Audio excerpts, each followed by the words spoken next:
Hi, Ira. Hi, Drew. Good to meet you. You too. So I'm here today to talk to you about your team and find out a little bit about how you started, why you do it, what keeps you going, stuff like that. Yeah. So thanks very much for talking to us. So we're Real Central NJ Soccer. So obviously, Central New Jersey is real. So one of our interns a long time ago came up with the name and the branding. So we've kind of embraced the Central Jersey mantra. Our club is designed for adult, amateur, and hopefully moving to the professional ranks in U.S. soccer. So we started it a couple of years ago because there was a hole in the middle of New Jersey where there was no semi-professional soccer. So we don't call it semi-professional; we call it pre-professional. Right.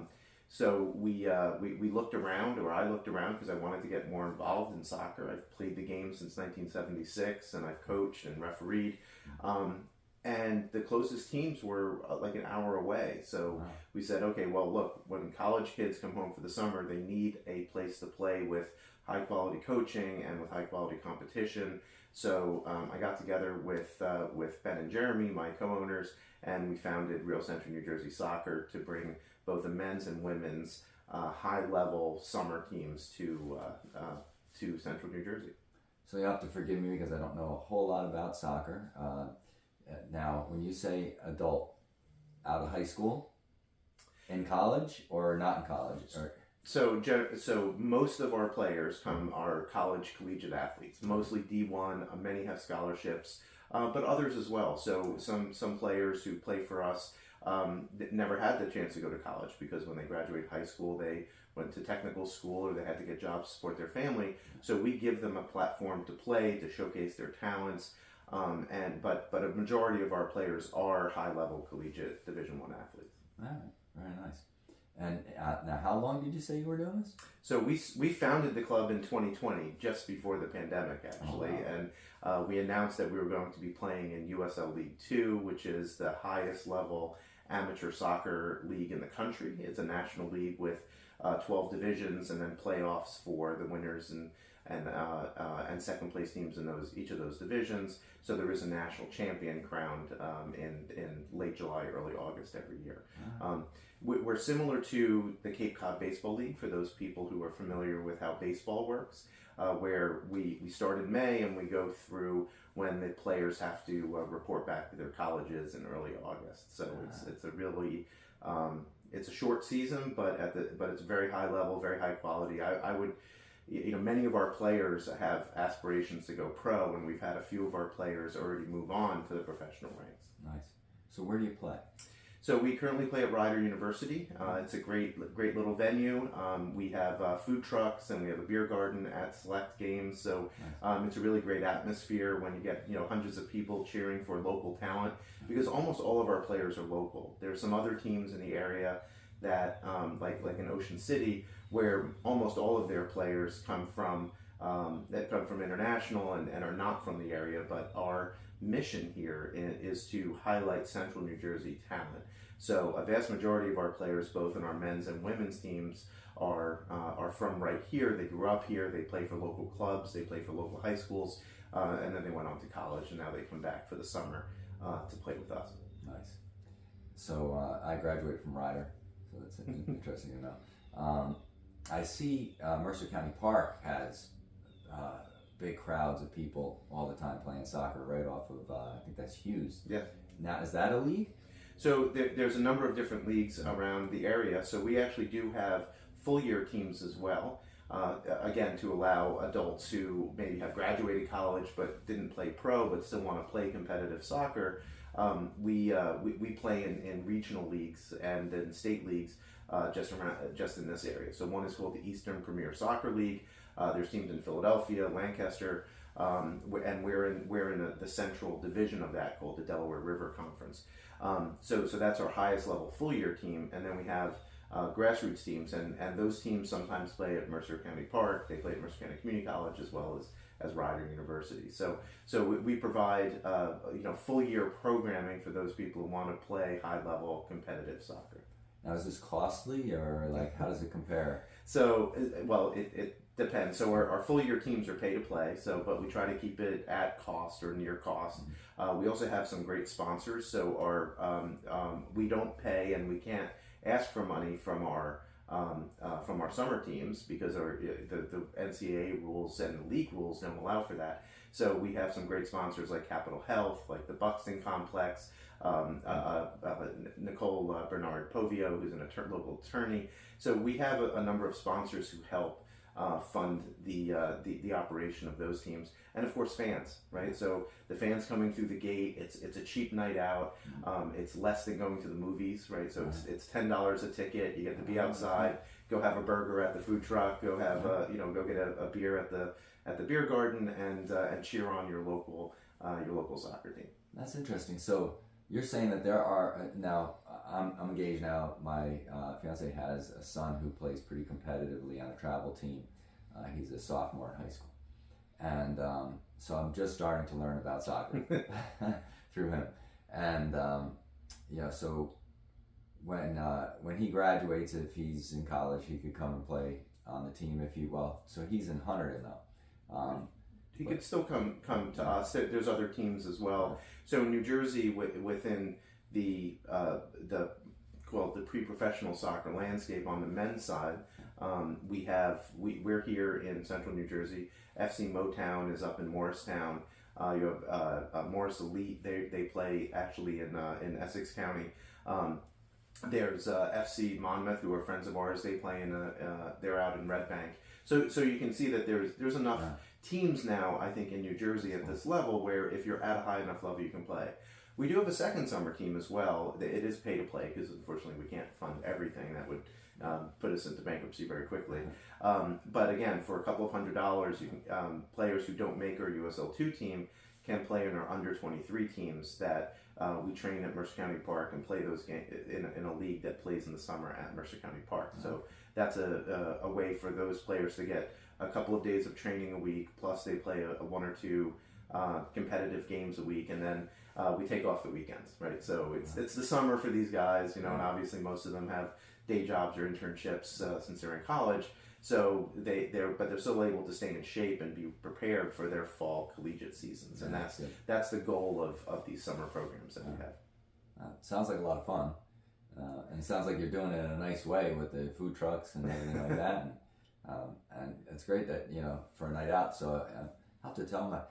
And I didn't realize there were these things going on. I don't know that he ever goes as a spectator to a game. That's it's really we're starting to grow. I mentioned we started this whole project during the pandemic, so it's been kind of a slow grind.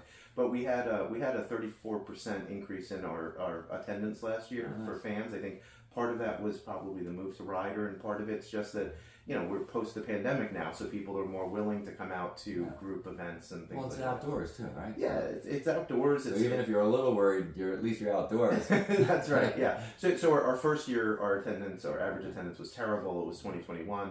2022, we doubled our attendance, and now we've been averaging around over 300 fans a game. So it's a great night out for families. We have younger soccer players. I mean, sophomores in high school are a little bit old, but a lot of middle schoolers come, and they're ball retrievers. So they help collect the balls and give them to the players for after throw-ins and goal kicks and the like. So we also have halftime activities. So our mascot is a horse. So we actually do horse races. So a local stable in the area sponsors our halftime horse races. And, interesting. How do you do that? Well, it's not actual horse races. It's horse costumes. So we have 3 horse costumes, and we put volunteers in there, and then they run a race on the field. And the winner gets some swag from us. Gotcha. We try to make it as fun of an experience as we can, and as professional as we can do it, given the level that we're at. So that's cool. one day we hope to be at the level of Trenton Thunder, right? But Trenton Thunder's been around for 30 years, right? We've been around for 3. Yeah. So we're moving our way up the ranks to kind of join the minor league sport ecosystem in the area. That's cool. That's great. Yeah. I was always football oriented, and now my kids are wrestlers, and one of my boys is wrestling at Ryder. He did a walk on there, but so I've been sort of out of that space. Yeah, well, if since you're another collegiate athlete, we have players who play at Ryder, so we joke around where we had a few players who were formerly who are from overseas, but because they go to Ryder, we take them in as Central Jersey, it's still Central Jersey focused, right? Because we're really pleased to have Ryder as a partner, because they've been great with us. The fact that they provide the food truck and it's for the players, it's a great venue because the turf is really great. Plus the locker rooms are nice, and we're able to provide an experience, I think, for both the players and the fans that just makes for a fun atmosphere. Well, and Ryder is very community oriented, so the fact that you're doing this Mercer County orientation, and most of the people that attend Ryder are local. They draw, I think, probably 60 to 80% of their people locally. Yeah, I would. So many are local. So we have some New Jersey natives who are also on our team who play at Ryder as well. So the way that the NCAA rules work is we can't have in our summer team more than 5 players from any one program. So we can max out Ryder players at 5. We can max out Princeton players at 5. TCNJ players at 5. And luckily here we have some very good soccer programs. The Ryder men's team this year, they won their conference and they made it to the NCAA tournament. Princeton is always one of the Ivy League powerhouses, and TCNJ, their women team won made it to the finals of the national championship last year. So when we have some players from there as well on the women's side, so we have some very competitive teams. In fact, last year on the men's side, we lost 5 games, which we're not proud about, but all of them were by 1 goal. So so we never got blown out. So we came middle of the table, like we came in 4th out of 8 teams, which isn't where we want to be. We want to be fighting for the playoffs. But at the same time, you can see how competitive it was, where one of our shots that hits the post goes in instead of hitting the post, and all of a sudden it's a much different situation at the table. So we're happy with how competitive we're able to be with that. How long are these games? Are they the college length or the pro length? Like which way do you do it? So USL League 2 and WPSL play 90-minute matches, and then when you get to the playoffs, there's extra time in case it's drawn at the end. So our women's team, we won our division 2 years ago, and they actually went to extra time and then kicks from the penalty mark in order in the semifinals for the Eastern Conference. So unfortunately, during regular season, do you ever go overtime? It's just 90 minutes. Yeah, it's 90 minutes. So the great part about soccer, one of the things from a fan perspective that I think people appreciate about soccer is, you show up 15-20 minutes before the game, you go get your beer, you go get your food, you have the national anthem, they play for 45 minutes, you have 15 minutes at halftime, they play for 45 minutes, and you go home, and it's 2 hours, 2.5 hours, and you're done. You're not you don't have to plan for going 14 innings at a baseball game, or having 2 minutes take 45 minutes in a football game, right? Yeah. So I think that's one thing. It's the machismo factor of like wrestling and football that it's kind of like almost purposely dragged out to the point of exhaustion, so that see who's the last man standing, stress them to the point where they can and especially with wrestling. I mean, wrestling days, you never know when they're going to end. That's it. Yeah. Especially if your kid's winning. You could start at keep going 6 in the morning and end at 5 at night. Right. So I can see where people appreciate that being done. You can plan your night, right? So we have our best attended games actually tend to be Wednesday nights, believe it or not. Like Wednesday in June, we tend to have pretty good attendance, and part of the reason is games kick off at 7. They're done by 9. People are home by 9:30, right? So that it's a cadence that you can do on a school night or early in the summer. Our weekend games are pretty well attended as well until school lets out, and then once school lets out, everyone goes to the shore, right? So we actually are trying not to actually schedule matches if we can avoid it on the weekends. My dog wants to figure out where we are. Yeah, exactly. Hey, you'd be amazed at the things that happen when I'm recording these. You know, we had somebody walk into a store one day and they said, "Hey, what's going on?" and had this whole thing happen. So, is there anything that you wanted to add? No, I hope people will go to our website at realcentralnj.soccer and look us up. Where if you're interested in playing, we have at our trials at our practices we bring in trialists for our full year men's program, and then for our summer programs. If you're interested in soccer at all, or you just want to see what it's like to have a game, again, tickets are $10. You can purchase season tickets on our website for less than $8 a ticket, and come out to Ryder this summer and support your local collegiate athletes. That'd be great. Great. Give them the website one more time. Yeah, it's realcentralnj.soccer. All right. Thanks. Drew, thank you. Say goodbye. Bye bye. All right. Sorry about the dog. That's all right.